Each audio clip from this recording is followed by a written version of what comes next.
Welcome to this tutorial on building an efficient coding system. I will show you two projects, or basically it's one project saved at different stages of coding. This is something you can also do if you want to preserve a certain stage of coding and to review it and return to it if you write your methodology section. So you can see where you actually started and what were the results or the intermediate results throughout the process of analysis. I've called the first one first cycle coding, so this is the initial going through, noticing something in your data, coding it, and no consideration yet of how to structure the coding system, just noticing what's there and coding that what I noticed. Then I started sorting and organizing and structuring the code list, so that would be the end of stage one coding, before you then apply this code list to the remaining data material. So if you want to read along, this is chapter 5 in the book, where this whole journey of computer-assisted analysis is explained, also with the model of the NCT analysis. You can also view the Prezi presentation, taking you on a journey of computer-assisted NCT analysis. So all of this goes together, and these are the it's an example project based on some data from 2008 and 2009, some articles, video clips, blogs on the financial crisis. This has been published in the journal Forum for Qualitative Research. So you find the paper on the website, but you can also download the paper. It's called Using ATLAS.ti for Analyzing the Financial Crisis Data. It also explains the purpose of this analysis, so it's not full-blown analysis of a whole large data set. It's just an example study, and you do find the pieces of the process explained here, like noticing and collecting and thinking about what you noticed and collected. And it does explain how I went about analyzing this example study step by step. So if I open the first cycle coding project, I can also tell you a bit more about the data. So we have 11 documents. You see there are documents from 2008 and 2009 from various radio, TV stations or newspapers. They're organized in document families. So you see that for, well, 3 different countries, but the one was news on UK global, so that was for an international audience, not for just UK audience. So that's why I grouped these documents separately. And then we can have a document family for 2008 and 2009 to later be able to compare the results. But you see it's a very small sample, so for real analysis there should be more data here in the project. But it does show nicely how to develop a coding system and how to get from A to B to Z, and to start from noticing something in your data and continue and build a structured code list. So I open my code list here, and you see there are 76 codes. You see it here always at the bottom of the list, the number of codes in each of these object managers. At the bottom left you see the number of objects in the list. So you see there's nothing colored yet, there's nothing, no prefixes, you can't really see where are there categories. These are just, most of them are probably just descriptive labels yet, something to work with. And that will be the stage in your data where you read your data and code, and at some point there are no new ideas coming, you mostly use drag and drop coding. And then it's a time to review the list. So you see the frequencies are mostly not very high. So these are kind of a pointers that we need to do some aggregation here. If I click on C, I go to the codes with starting with a C. So here we have a larger one, consequences of financial crisis. So this kind of is a code that fit the puzzle analogies where I just collected everything that somehow related to certain consequences. So here we can actually, or I can show how to subdivide a code, and I pick one particular one where I show you how to aggregate ideas. And if I reach for my list, and these codes actually come mostly from the blog where people talk about how they feel about the crisis and what happened to them. So these are basically all individual type consequences. So if I go through my list here, like almost losing home, cost of healthcare rising because of job loss, and healthcare was related to the job, facing God, where this is in a way it's dealing with crisis, so we leave that out here. Fear for the future as also a consequence, financial loss, foreclosing the house, something also related to housing, a less stressful work because we have only 2 jobs instead of 3 jobs, and people realize, well, it's not all bad.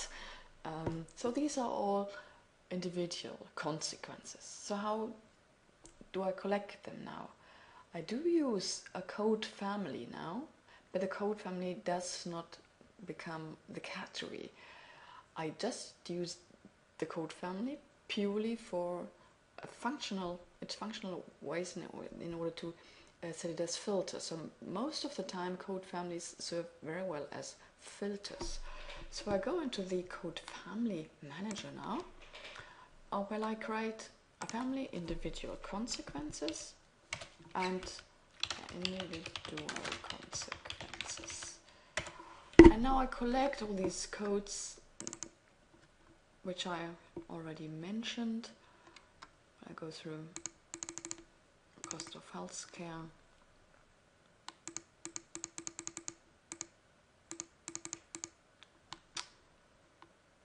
fear for the future, foreclosing, financial loss,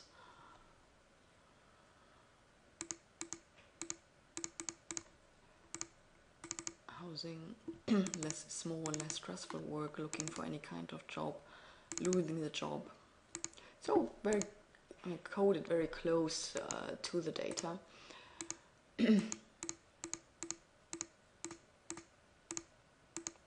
And you see some other codes are completely on another level, selling the house, spending less,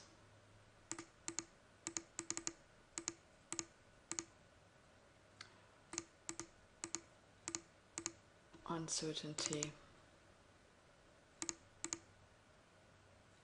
Yeah, that seems to be it. So I've collected now 13 codes that all seem to deal with individual consequences, and I'll double click on the code family. And if I now go back to my code family manager, you see this pale yellow color that indicates that I've set a filter. So every time you see a pale yellow color, and on your laptop you may have to tilt a bit your laptop screen to see it, then you have set a filter somewhere, maybe sometimes by accident, because double clicking on a family activates a filter. So now I've collected all of these. So in my code list, they're all, because it's alphabetically ordered, they're all at different places. Yeah, almost losing home starts with an A, foreclosing the house starts with an F, spending less starts with an S, and so on. So now I have to begin to either work with prefixes, but well, if I do set prefixes now in front of each of these codes, I haven't done any aggregation, but I do want to take some of these codes together because they are coded too close to the data. So I take all the ones that are related to housing. I'll start renaming this one, related to housing. And now I right click, merge, and I merge all of these foreclosing financial loss, where we would have to look at the content. Take the house for the moment. Selling the house.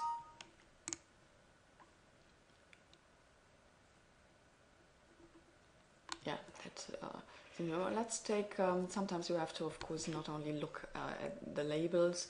Financial loss could also be related, working all our life securing a position of retirement. Our home lost its value and are retiring. We are trying to wait it out. Fortunately, our losses were nil compared to many. So it also is related to housing, so we can also merge the financial loss one into the housing code. Then we have one related to job.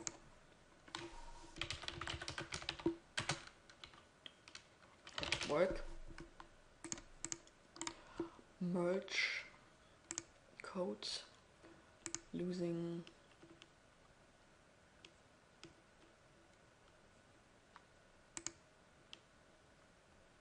less stressful work, looking for any kind of job.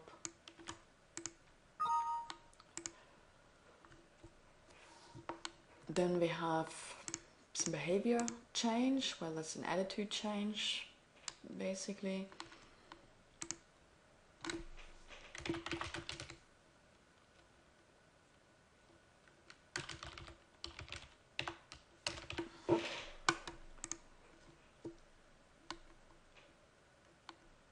And some emotional consequences.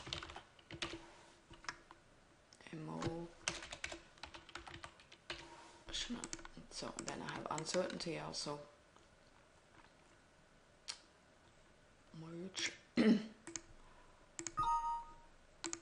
Put it here. Spending less. Well, I take it out actually here again, because spending less is actually dealing with crisis. So you sometimes may collect something here that you then feel later, oh, it's not a consequence, it's actually belongs to another category that you then may think about and start to develop. So I returned to the code family manager, took out the spending less code out of that family. So now I reduced it to 4 instead of 13 codes, so that they all appear nicely in front, underneath each other. Now I add the prefixes.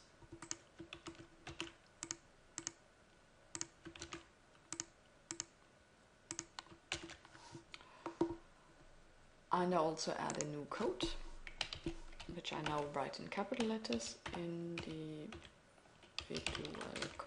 consequences. And you see I start with an I underscore. The sort sequence is numbers, special characters, and then letters. So if I just start with individual consequences, then that would be sorted at the bottom of these codes and not on the top. So sometimes you have to trick the alphabet here a bit. So I can now also set a color for these.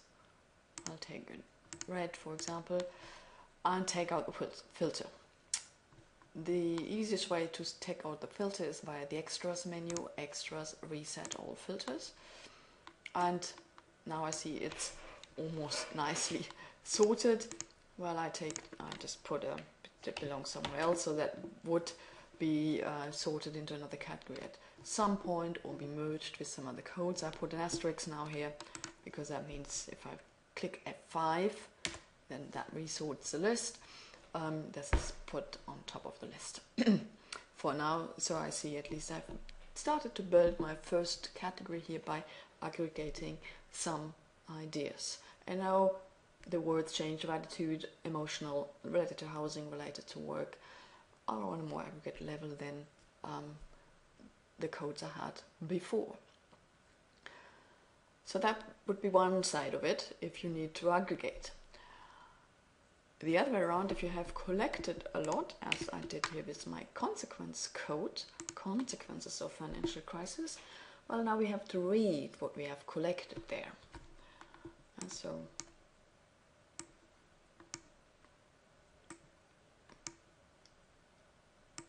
adjusting our screen so we can actually see what we have coded there.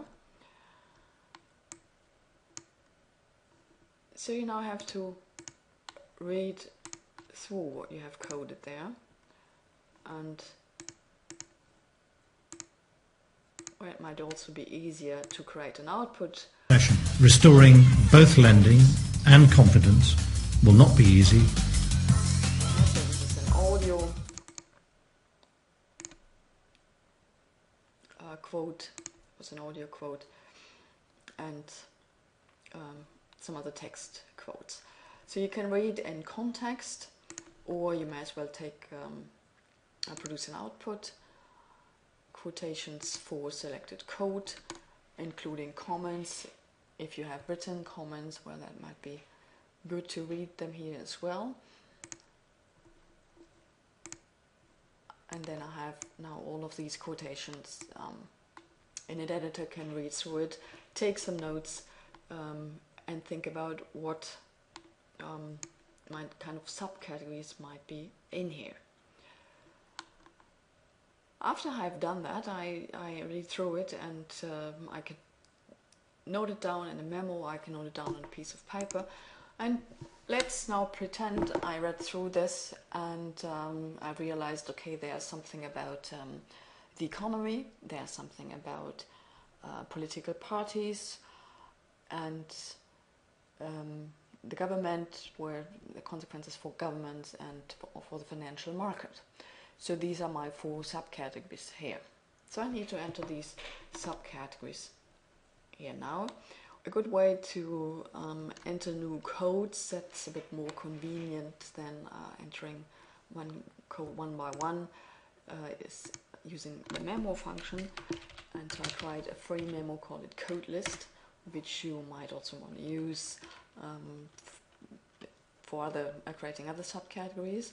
And you can also type your notes while you read through the data, and so you can just enter already some ideas for subcategories here, and my copy and paste the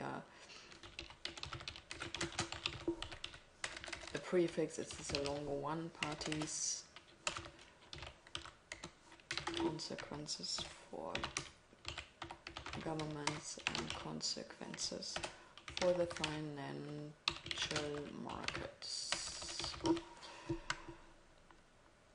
So I've saved this memo now, and then there's a nice option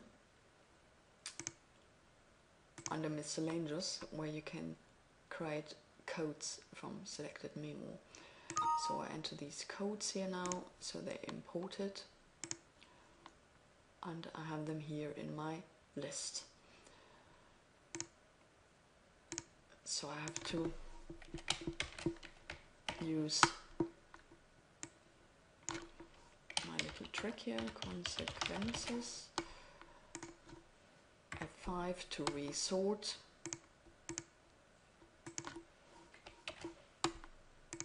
Right, so it's easier to see. I get rid of these ones. So now I have a new category, consequences, with empty subcategories. So let's give them a color so it's better and easier to see. So now I still have my 26 quotations here in the main category. Now I have to distribute them into the subcategories. How do I do that? Via drag and drop. So I call up the quotations here, and now go through one by one and say, well, read it and say, well, this is about economy. So I do replace now the main category code with the subcode. So the main category code has only now 25 quotations, so I empty out the main category and replace it with the subcategory codes. So assume this is now about financial markets. So normally, of course, you would have to read this properly. So you click your way. Yeah, so that's lots of consequences here in this document. You may as well then just also click here and read it. Yeah, and so you continue, read through the quotations and distribute your subcategories. The reason why I don't leave the main category labels here, that's why I'm replacing them, is because of the margin area. So there's only limited space. So if you code both the main category code and the subcodes, then it's going to get very crowded. The other reason for that is that if we empty out the category, remember we're not done coding yet, we are at the end of first stage coding, we can use the main category code again for collecting something that is not yet in our subcategories, and we can then sort it later or review it and then sort it into either existing subcategories or create new ones. So we actually do want to have this main category empty after this process and then before we continue coding. What I do is that once I've done coding, then all of these categories do become code families. So I will also have a consequences family later on, which only needs to include the subcategories, because unless you do have one or two quotations left in the main category, because code families come in very useful in the analysis stage later. We work a lot with code families. Think about or look at chapter 6, where all the analysis tools are explained. For example, the core occurrence table explorer. You often do want to cross-tabulate the codes of two categories. So then you can just combine two of the code families instead of always clicking all the codes or selecting all the codes individually. And then it's easier to handle the table if you use code families as filters first. It's the same for the codes from your document table, where you often also look at one category and how the subcategories are distributed underneath it. So the code families should not be the only way that present categories. So the categories should actually be presented here in your code manager, and so everything is also sorted here, and not only in the code families. Yeah, the code families, you can also then just add some codes from two categories in it, so it's not clear cut, because a code family can contain, or where you can put one code in multiple families. Well, if you want to have clear cut categories, that's not what you're supposed to do. Let's look at the stage 2 project, where this whole process has been finished already. So you see now here the consequence category that we have created, well, it's in red here. We have contributing factors, we have the dealing with category, factors hindering recovery, there wasn't much in it yet. We have the individual consequence category. Here it looks now a bit different, attitude change. I probably have moved somewhere else at some point. We have justification, intervention, measures taken, reaction, recovery, reform, suggestions, and who is affected by it. So you will have probably between 12 and 25 categories at some point. It's always rules of sums, because we have projects with 5 interviews, with 10 interviews, with 80 interviews, with a couple hundred documents. So that's why we always have a range of things. Your normal, regular rule of thumb number of codes, probably between 100, 120 to 250.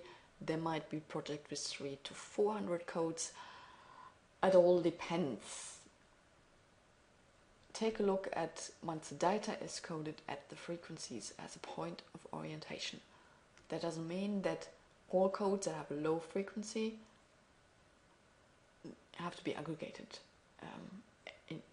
always. Sometimes something only is mentioned 2 or 3 times and it is important, just leave it, don't aggregate it.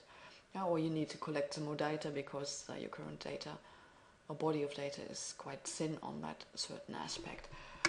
So this is the end of the first stage. So now we could say, okay, now we increase the sample, add another 100 documents for 2008 and 2009 to have a full-blown analysis, and then continue. This is probably not the end of it, this is the start, but now it's easier to handle, and it's also easier to explain now, as I just went through the categories. You get an idea of what kind of topics are in there. If I would have explained every little single code in here, this would get quite boring. It's 68 codes so far here in this small project, and I assume I would also end up with over 100 if I would increase the body of data here. That's so far as an example study here where I explained first cycle coding and then the next step in sorting and structuring your code list to end the first stage coding process. Now to be continued by stage 2 coding, where you apply this list to the remaining data.